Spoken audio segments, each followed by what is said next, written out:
ಸ್ನೇಹಿತರೆ ನಮಸ್ಕಾರ, ಹೇಗಿದ್ದೀರಿ ಎಲ್ಲರೂ? ಸ್ನೇಹಿತರೆ, ನಿಮಗೆ ಒಂದು ಬಹಳ ಇಂಟ್ರೆಸ್ಟಿಂಗ್ ಆಗಿರುವಂತಹ ಒಂದು ಸರ್ಪ್ರೈಸಿಂಗ್ ಆಗಿರುವಂತಹ ಒಂದು ಫ್ಯಾಕ್ಟನ್ನು ಮತ್ತು ನ್ಯೂಸನ್ನು ತಲುಪಿಸ್ಲಿಕ್ಕೆ ಬಂದಿದ್ದೇನೆ. ಅಸ್ಸಾಂನ ಮುಖ್ಯಮಂತ್ರಿ ಹಿಮಂತ್ ಬಿಸ್ವಾ ಶರ್ಮಾ ಈ ವ್ಯಕ್ತಿ ಬಿ ಜೆ ಪಿಗೆ ಸೇರುವ ಮೊದಲು ಮುಂಚೆ ಇದ್ದಿದ್ದು ಕಾಂಗ್ರೆಸ್ಗೆ.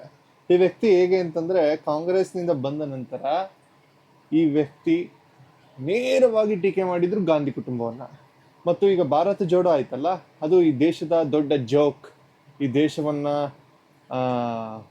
ಒಡೆದವರೇ ಈ ಭಾರತನ ಜೋಡಿಸಕ್ಕೆ ಹೊರಟಿದಾರಲ್ಲ ಇಂಥವ್ರು ಅಂತ ಹೇಳಿಕೆಯನ್ನ ಕೊಟ್ಟು ಪ್ರಖ್ಯಾತಿ ಪಡೆದಂಥವ್ರು ಮತ್ತು ಅಸ್ಸಾಂನ ಮುಖ್ಯಮಂತ್ರಿ ಕೂಡ. ಈ ವ್ಯಕ್ತಿ ಈಗ ಒಂದು ಹೊಸ ಹೇಳಿಕೆ ಕೊಟ್ಟಿದ್ದಾರೆ. CAA ಜಾರಿಯಾಗಿರೋದು ಎಲ್ಲರಿಗೂ ಗೊತ್ತು. ಈಗ ಅದಕ್ಕೆ ರೂಲ್ಸ್ ಆ್ಯಂಡ್ ರೆಗ್ಯುಲೇಷನ್ಸ್ ಬಂದಿದೆ.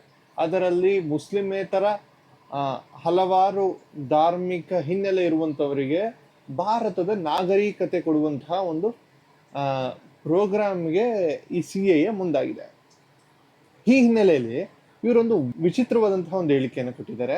ಆ ಹೇಳಿಕೆ ಏನು ಅಂತಂದ್ರೆ, ಅಸ್ಸಾಂನಲ್ಲಿ ಸ್ನೇಹಿತರೆ ನಿಮ್ಗೆಲ್ಲರಿಗೂ ಗೊತ್ತಿರೋ ಹಾಗೆ ಬಾಂಗ್ಲಾದೇಶದಿಂದ ಬಂದಂತಹ ಬಂಗಾಳಿ ಭಾಷೆ ಮಾತನಾಡುವ ಮುಸ್ಲಿಮರಿದ್ದಾರೆ.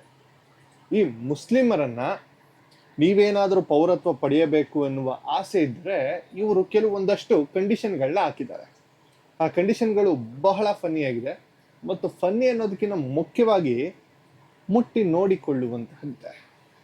ಕೇಂದ್ರದ ಮೋದಿ ಸರ್ಕಾರ ಈ ತಿದ್ದುಪಡಿಯನ್ನು ಜಾರಿಗೆ ತಂದ ನಂತರ ಅಸ್ಸಾಂನ ಮುಖ್ಯಮಂತ್ರಿ ಕೆಲವೊಂದಷ್ಟು ಷರತ್ತುಗಳನ್ನ ವಿಧಿಸಿದ್ದಾರೆ. ಬಂಗಾಲಿ ಭಾಷೆ ಮಾತನಾಡುವ ಮುಸ್ಲಿಮರಿಗೆ ಮಾತ್ರ. ಮುಸ್ಲಿಮರಿಗೆ ಈ ಪುರಾತತ್ವದಲ್ಲಿ ಯಾವುದೇ ರೀತಿಯ ರಿಸರ್ವೇಶನ್ ಇಲ್ಲ. ಆದರೂ ಆಪ್ಷನ್ ಇದೆ ಅವರಿಗೆ. ಪೌರತ್ವವನ್ನು ಕೊಡೋಕ್ಕೋ ಅಥವಾ ನಾಗರಿಕತೆಯನ್ನು ಕೊಡೋದಕ್ಕೋ ಒಂದು ಆಪ್ಷನ್ ಅಂತೂ ಇದೆ. ಆ ಪೌರತ್ವವನ್ನು ಕೊಡೋದಕ್ಕೋಸ್ಕರ ನೀವು ಇಲ್ಲಿನ ಸ್ಥಳೀಯರು ಎನ್ನಿಸಿಕೊಳ್ಳಬೇಕಾದರೆ ನಾನು ನಿಮಗೆ ಕೆಲವೊಂದಷ್ಟು ಕಂಡೀಷನ್ಸ್ಗಳನ್ನ ಹಾಕ್ತಾ ಇದ್ದೇನೆ, ನಾನೊಬ್ಬ ಮುಖ್ಯಮಂತ್ರಿಯಾಗಿ ಆಗ್ತಾ ಇದ್ದೇನೆ ಅನ್ನುವಂಥ ಹೇಳಿಕೆಯನ್ನು ಕೊಟ್ಟಂತಹ ಹಿಮಂತ್ ಬಿಸ್ವಾ ಶರ್ಮಾ ಕಡ್ಡಾಯವಾಗಿ 2ಕ್ಕಿಂತ ಹೆಚ್ಚು ಮಕ್ಕಳನ್ನು ಹೊಂದಿರುವಂತಿಲ್ಲ ಮುಸಲ್ಮಾನರಿಗೆ ಈ ಕಂಡೀಷನ್. ಎರಡನೆಯದಾಗಿ ಬಹುಪತ್ನಿತ್ವವನ್ನು ತೊರೆಯಬೇಕು.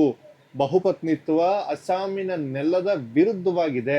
ಇಲ್ಲಿನ ಸಂಸ್ಕೃತಿಯ ಪ್ರಕಾರ ಅದು ವಿರುದ್ಧವಾದಂತಹ ಅಲೆ ಬೀಸುತ್ತದೆ.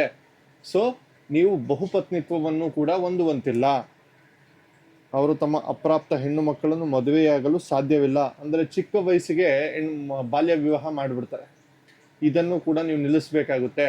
ನಿಮಗೆ ಇಲ್ಲಿಯ ಪೌರತ್ವ ಬೇಕು ಅಂತಂದ್ರೆ, ಇಲ್ಲಿಯ ನಾಗರಿಕರು ಎನಿಸಿಕೊಳ್ಳಬೇಕಾದ್ರೆ ನೀವು ಈ ಅಂಶಗಳನ್ನು ಪಾಲಿಸಿದರೆ ಮಾತ್ರ. ಈ ಹಿಂದೆ ಬಾಂಗ್ಲಾದೇಶ ಮೂಲದ ಹೆಚ್ಚಿನ ಮುಸ್ಲಿಮರು ಇಂತಹ ಕೆಟ್ಟ ಆಚರಣೆಗಳನ್ನು ಹೊಂದಿದರು. ಬಂಗಾಲಿ ಮಾತನಾಡುವ ಮುಸ್ಲಿಮರು ಸ್ಥಳೀಯರು ಅಥವಾ ಅಲ್ಲವೋ ಅನ್ನೋದೇ ಬೇರೆ ವಿಚಾರ. ಆದರೆ ನಾನು ಹೇಳೋದೇನೆಂದರೆ, ನಾನು ಸ್ಥಳೀಯರಾಗಿರುವುದಕ್ಕೆ ನನ್ನ ಅಭ್ಯಂತರ ಇಲ್ಲ. ಆದರೆ ಅದಕ್ಕಾಗಿ ಬಹುಪತ್ನಿತ್ವ ಮತ್ತು ಬಾಲ್ಯ ವಿವಾಹವನ್ನು ನೀವು ತ್ಯಜಿಸಲೇಬೇಕು. ಇದರ ಬದಲು ಮಹಿಳಾ ಶಿಕ್ಷಣವನ್ನು ಪ್ರೋತ್ಸಾಹಿಸಿ ನೀವು ಅನ್ನುವಂತಹ ಮಾತನ್ನು ಹೇಳ್ತಾರೆ. ಅಂತೆಯೇ ಅಸ್ಸಾಂನ ಜನರು ಹೆಣ್ಣು ಮಕ್ಕಳನ್ನು ಶಕ್ತಿಗೆ ಹೋಲಿಸ್ತಾರೆ. ಅಂದರೆ ಶಕ್ತಿ ಆರಾಧಕರಾಗಿರೋದ್ರಿಂದ ಆ ಭಾಗದಲ್ಲಿ ಕೆಲವೊಂದಷ್ಟು ಶಕ್ತಿ ಆರಾಧನೆ ನಡೆಯೋ ಕಾರಣಕ್ಕಾಗಿ ಶಕ್ತಿ ದೇವತೆಗಳಿಗೆ ಹೋಲುವ ಸಂಸ್ಕೃತಿಯನ್ನು ಹೊಂದಿದ್ದಾರೆ. ಆದರೆ 2-3 ಸಲ ಮದುವೆಯಾಗುವುದು ಅಸ್ಸಾಂನ ಸಂಸ್ಕೃತಿ ಅಲ್ಲ.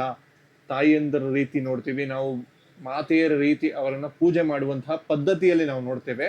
2-3 ಮದುವೆಗಳನ್ನ ಮಾಡಲಿಕ್ಕೆ ಅವಕಾಶವನ್ನ ಕೊಡೋದಿಲ್ಲ ನಾವು ಅನ್ನುವಂತಹ ಹೇಳಿಕೆಯನ್ನು ನೀಡಿದ್ದಾರೆ. ಇನ್ನ ಬಂಗಾಳಿ ಮಾತನಾಡುವ ಮುಸ್ಲಿಮರು ಅಲ್ಲಿನ ಒಂದು ವೈಷ್ಣವ ಮಠವನ್ನ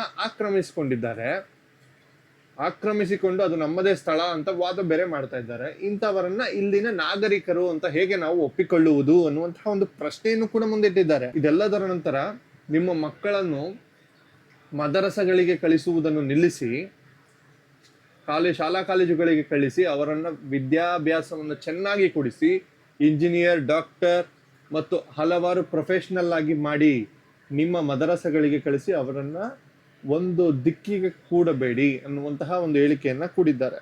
ಇನ್ನ ಇಲ್ಲಿ ಒಂದು ವಿಶೇಷತೆಯನ್ನು ಹೇಳ್ತೀನಿ ಸ್ನೇಹಿತರೆ. ಅಸ್ಸಾಂ ಇಡೀ ದೇಶದ 2ನೇ ಅತಿ ಹೆಚ್ಚು ಮುಸ್ಲಿಂ ಬಾಹುಳ್ಯ ಉಳ್ಳಂತಹ ಒಂದು ರಾಜ್ಯ. ಅಸ್ಸಾಂ ಜಮ್ಮು ಕಾಶ್ಮೀರ ಮೊದಲನೆಯ ಸ್ಥಾನ. ಅಸ್ಸಾಂನಲ್ಲಿ 34%ಕ್ಕಿಂತ ಹೆಚ್ಚು ಮುಸಲ್ಮಾನರ ಪಾಪ್ಯುಲೇಷನ್ ಉಳ್ಳಂತಹ ಕ್ಷೇತ್ರದಲ್ಲಿ ಈ ಹೇಳಿಕೆಯನ್ನು ಕೊಡಬೇಕು ಅಂತಂದ್ರೆ ಆ ಮುಖ್ಯಮಂತ್ರಿಗೆ ಎಷ್ಟು ಧೈರ್ಯ ಇರಬೇಕು? ಬಂಗಾಳಿ ಮಾತನಾಡುವ ಮುಸ್ಲಿಮರು ಅಂದ್ರೆ ಬಾಂಗ್ಲಾದೇಶದಿಂದ ಅವರು ವಲಸೆ ಬಂದಂತವರು ಅನ್ನುವಂತಹ ಒಂದಷ್ಟು ಮಾತುಗಳು ಕೂಡ ಇವೆ. ಇಂತಹ ಮುಸ್ಲಿಮರಿಗೆ ಹಿಮಂತ ಬಿಸ್ವಾ ಶರ್ಮಾ ಅವರು ಈ ಒಂದಷ್ಟು ಷರತ್ತುಗಳನ್ನ ಹಾಕಿದ್ದಾರೆ. ಈ ಷರತ್ತುಗಳು ಸರಿಯೋ ತಪ್ಪೋ ಅನ್ನೋದನ್ನ ನೀವು ಕಮೆಂಟ್ ಮಾಡುವ ಮೂಲಕ ತಿಳಿಸಿ ಸ್ನೇಹಿತರೆ. ನಮಸ್ಕಾರ.